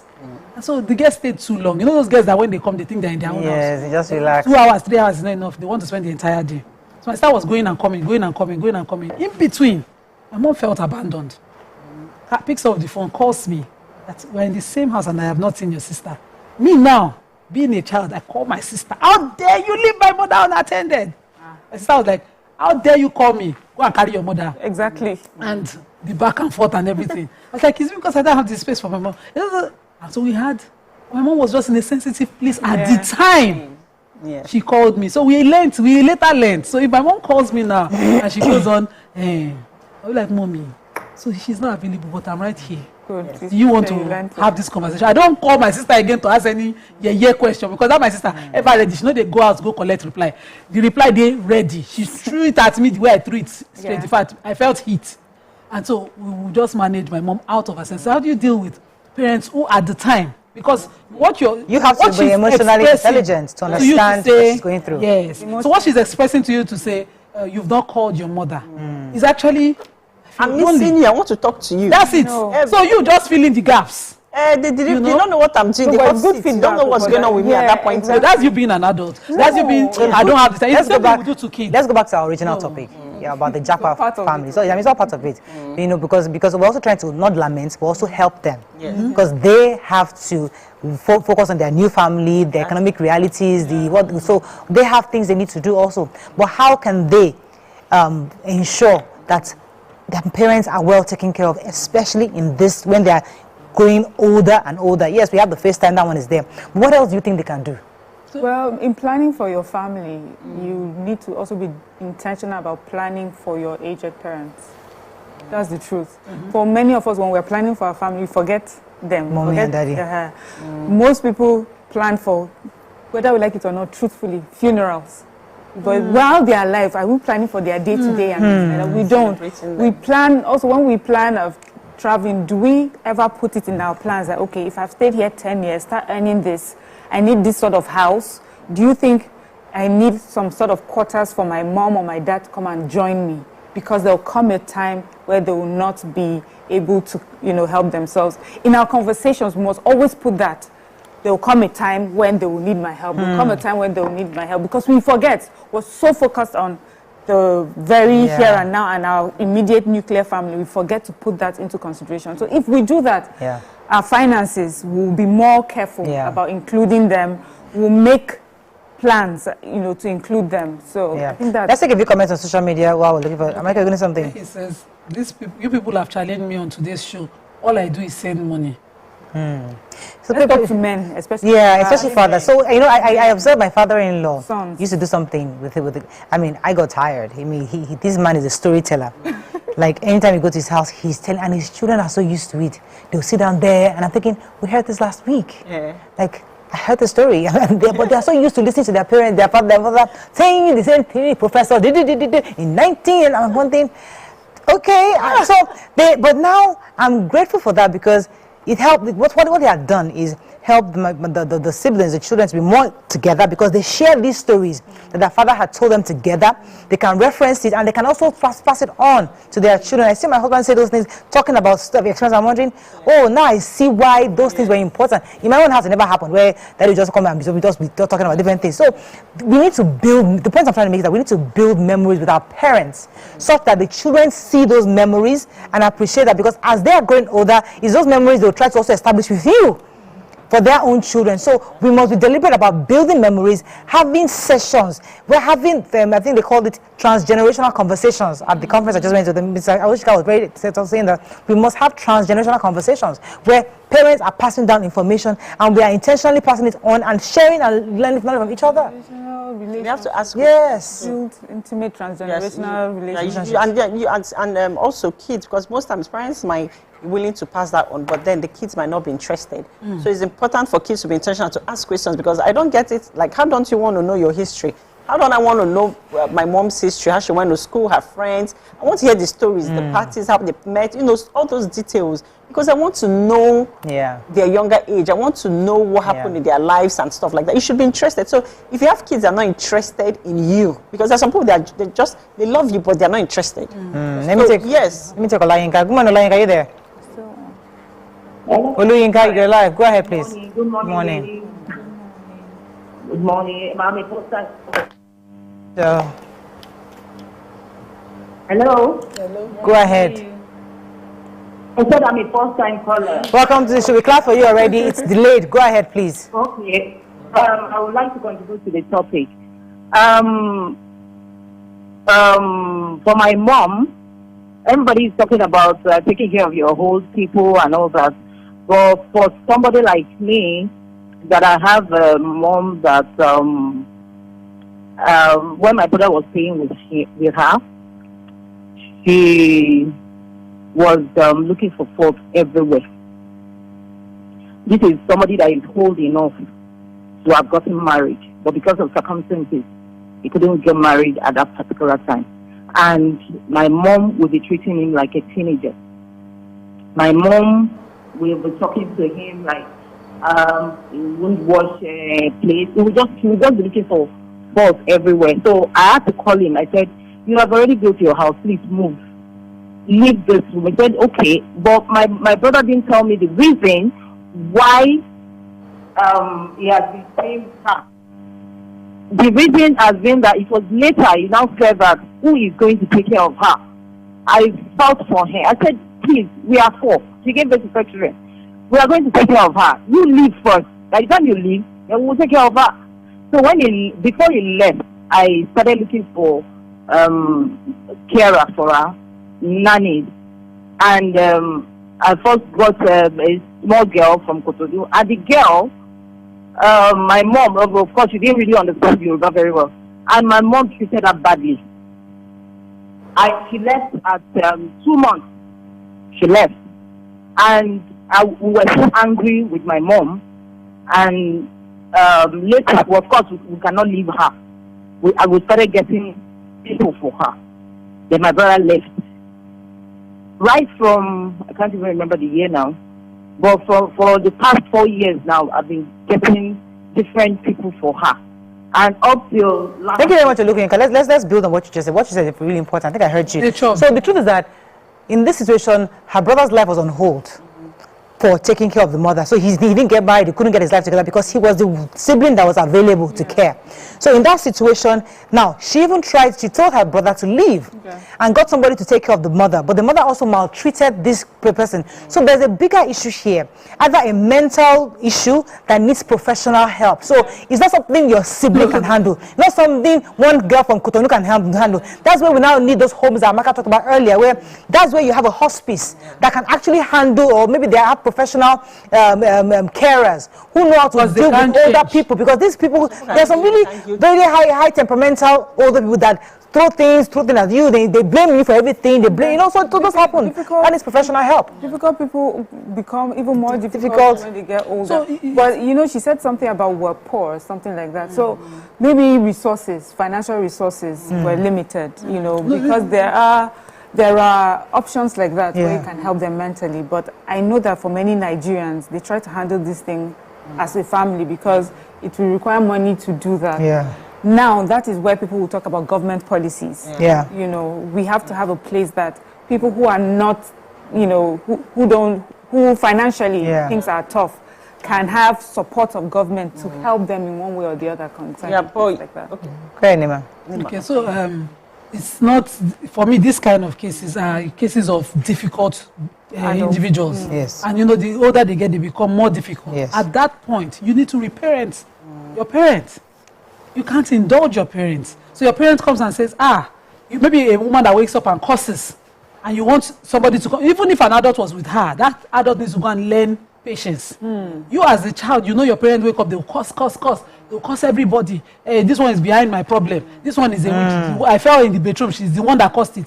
Who's going to take care of such parents? Even you as a child, you are in it. So you need to reparent. You need to redirect mind. You don't indulge those conversations. And you stand down at those conversations. When they come and say, no, it's my daughter-in-law that is the witch. She's the one. You better remember that this conversation, it will reoccur someday. To the extent that the daughter-in-law might now be the one to take care of. But she's afraid to serve. She's afraid to give them water. She's afraid to touch their clothes because she doesn't want to leave and then something is missing. Imagine bringing a small child like from Cotonou to take care of her. And then you go and because it's African custom.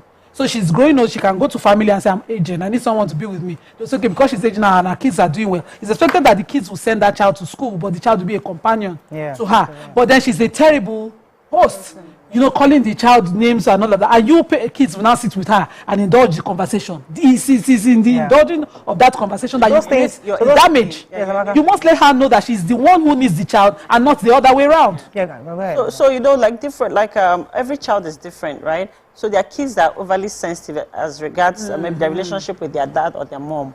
So I know somebody that, you know, that dated someone that was so close to the mom, handsome guy, amazing human being, but then he's so stuck with his mom. Like, he just feels that, okay, if my mom dies tomorrow, I want to make sure that I took care of my mom and everything. But then this person has this bright future ahead of them. He has everything it takes to be super successful. But then he had somehow stunted his growth, you know, because he has refused to move out of the house.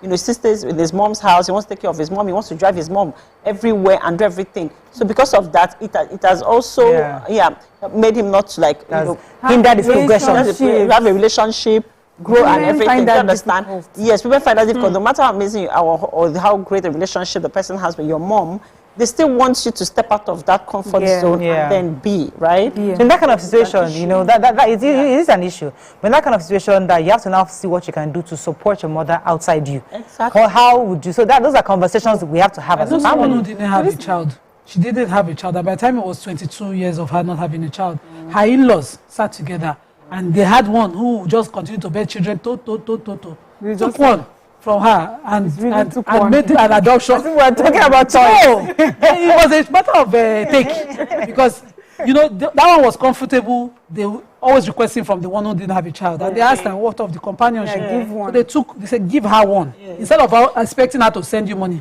Send the child to keep her company. So now we call that, my friend, mama of the girl. It was a girl. And so she put the girl in she does everything she'd like to do, and so we're hoping that the child will pay it forward as mom, even though she was about 11 years when she left her biological mom. We're hoping that she'll pay it and give that care. But this part of difficult people becoming difficult aged elders or senior citizens in society is something we need to find a way to tackle. Because if you're a difficult parent, know that your parents your kids will just dump you and put you in one motherless or one they can dump you. We just bear it. We're talking of healthy people, right? Okay. They will bear it. That's it for their own child. Yes, you are our mother. We know that's how she has always been. That's her mouth. That's your children. But we also live in a time where everybody's talking about toxicity. Yeah. My mental health. Yeah, my mental health. Protecting my health. Protecting my positive energy and everything. So now that is going to cause a lot of problems where people are taking themselves out of situations where they feel that if I stay here, I'm going to lose it. Now you now have this kind of parent. I don't want to say you will put them in a mental home because it sounds as if it's a punishment, but it's actually for your because it will impede your own growth. I get it, but I hope that you now have a larger community. You have to find ways to engage them. So people, one thing also I've noticed with difficult people, they need to be active. They cannot stand. One of the things that makes difficult people even more difficult in old age, especially those that are, you know, up and about, you know, keep them in one place. You know, we need a part 2 of this conversation. I think the part 2 should be what Amaka said earlier. The fact that when we want to help your parents so much that it totally impedes your own growth, your relationships, you're moving forward, where you are all about mommy must not suffer, mommy must not, you can afford. There are young girls who are like that, staying in mommy's house. I want to be here. I don't want to move out. I want to just be here. Men too are like that. They were staying. They want to see mommy, and in fact, they bring their wife into mommy's house. Let us stay here because mommy's old. She's 90. About 10 years, you know, at least let us stay here until we move out. You know, if mommy is 90, it's okay to stay with her. To stay with her. Well, so I'm just saying that. But those are conversations, real conversations that we must have, because your wife is coming to the house doesn't want to come and stay in mommy's house. She wants to come and stay in her husband's house. So those are real conversations that we have, but we can't touch on that today. But this is something. Yeah, go ahead. Also, I'm leaving this conversation with this question to myself, and I hope all of us here. Like, what kind of an aged parent am I going to be? Start thinking about. Am I going to be the cranky? Because sometimes, as a young person, my body bites me easily. Like, imagine now become. You understand? So imagine. So we also need to be intentional about. Now I'm thinking in my head like, okay, this is not good. So maybe I need to adjust here and there. And if you have the means, go and pay for your home yourself. Exactly. So you go and pay for your home. If you have the means, go and pay for it. Like, build one. But if you have money, build one right now. We have to wrap up, unfortunately. Whether you're a mother-in-law, grandmother, child, everything. Just be a kind person. African custom is that daughters marry their husbands into his parents' house, so that they create a family communal bond. But when the one person not kind, the other one not kind, people now, everybody now opt for their own. In a nutshell, I think it's important for us to pay attention to our aged parents. We need to ensure, especially those of us that travel abroad, please find a way to ensure that, especially as they're growing older, they get that personal care.